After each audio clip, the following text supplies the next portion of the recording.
guys, welcome to my channel. My name is Billy. On today's video, I'm going to be showing you how you can organize your children's wardrobe. As we all know, children's wardrobe can be messy sometimes and it's always like difficult to find time to organize them. So I'm going to show you a quick way whereby you can organize your children's wardrobe. So as you can see here, their wardrobe is really messy. Look at clothes everywhere.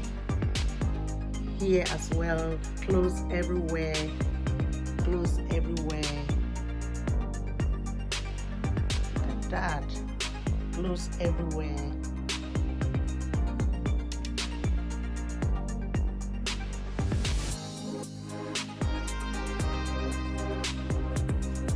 So I'm going to start now clearing all these clothes and folding them, taking anyone out that they are no longer need, and then arranging the rest.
clearing of all the unnecessary clothes here. So you can see the wardrobe now. That is the top. Look at how smaller it's become. Look at, that's it. So it's really quick. You know, once in a while, you make time to, clear your kids' clothes, wardrobe, their clothes, the one that they are no longer using. Pick them out and then arrange the rest of the clothes. If you have not subscribed to this channel, please press the subscribe button and press the notification bell so that each time I upload a new video, you will be notified. Yeah. Thank you very much for joining me today. Until I come your way next time. Bye.